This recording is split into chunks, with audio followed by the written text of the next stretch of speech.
Hi, welcome to the 2009 series of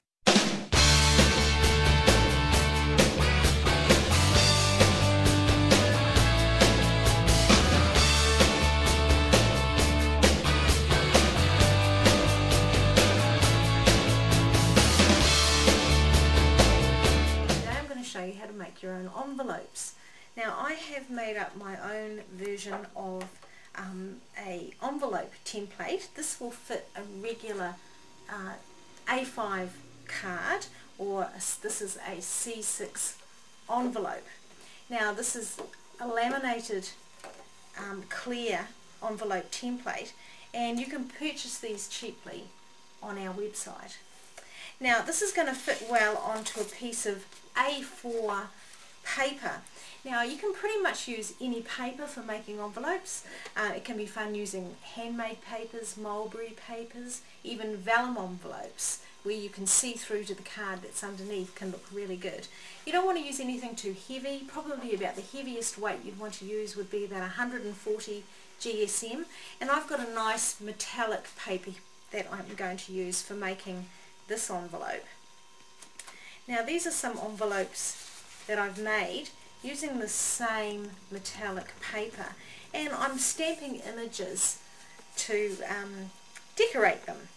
This is one with mulberry leaves, butterflies. This is my fisherman, my fuzzy caterpillar, and my daisies. Placing my template into the corner of my A4 card. I'll line up two of those edges, and then I'm going to trace around my template with a pencil.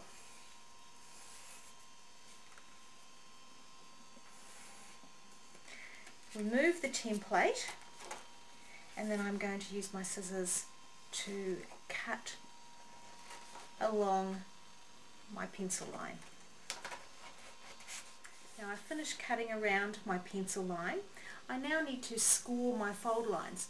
Now the template will show you where to score your 4 lines, but it's basically between the 4 internal points of this pattern. Traditionally you would use a ruler and a scoring tool to score those lines, but if you have got a trimmer, often they will have a scoring blade option like this. I can actually change my regular cutting blade on my trimmer to a scoring blade and pop that into the trimmer. This makes scoring my lines very easy, but not only easy but also very, very accurately, so I can see exactly between the points and go ahead and slide my blade across, my scoring blade across, and that's going to give me 4 very accurate scores. And of course the more accurate you're scoring, the more professional your envelope will be. I've scored my 4 lines. I'm now going to fold in along my score lines the 2 edges and the one long side here, which is the bottom side of my envelope. Very quick and easy to do.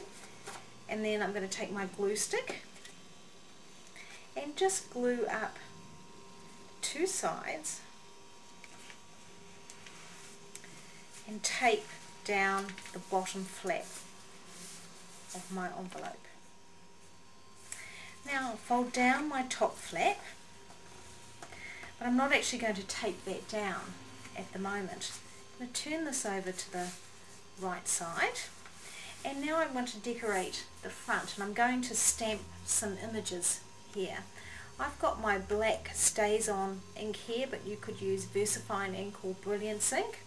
I like the StazOn in this case because it dries quickly on the metallic paper. I'm going to ink up my stamp, and I've got my line flower stamp here from Rubber Dubber Doo, and I'm going to stamp, like on my sample here, down these 2 sides. So when you're doing a corner image like this, I like to stamp this corner image first and then work out from that corner. So there we go. I'm going to stamp down my first image and then move around. I don't actually want to overlap these images, but I want them sort of, at least if I can, just touching so that I get a continual pattern. Doesn't matter if the image goes a little way over the edge of the card. Now I'll come back up in this other direction here. I've got some partial images. There we go. To feature my flowers, instead of colouring in the flowers themselves, I'm actually going to colour in all the way around the outside. Now I'm using my Twinkling H2O paints because I'm working on my pretty metallic paper here. I like the water painting with the Twinkling H2Os. These paints have a nice shimmer, so they match nicely on the metallic paper. When you buy your Twinkling H2Os, they come in a set of 6 colours like this, and there's at least 20 different colour ranges in the series. I'm using here my Key Lime colour, and I'm going to just wet my water brush. Now my water brush has its own water supply in this cavity here, and it's quite easy. I've got my nice detail tip brush here, and I'm going to go around and paint this lovely lime colour all the way around the outside edge. Okay, now that's my colouring complete. Now to clean off my detail tip brush, I simply squeeze water through the nib,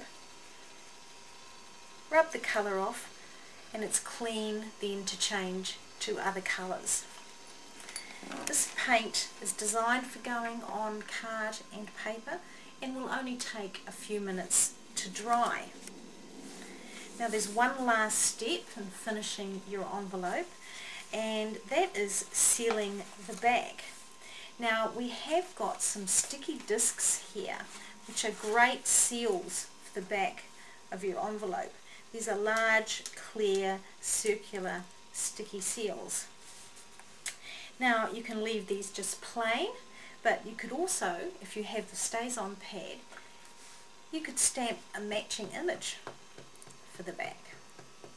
Now I've got my small line daisy. I'm going to stamp on one of my little discs and give that just probably about 30 seconds to dry, and then I can peel up my disc, place it on the edge of my flap. What you can do is, if you don't need your envelope right away, is take the sheet, the storage sheet, and place that just temporarily back in behind your seal so that it's ready to just peel away whenever you need to use your envelope.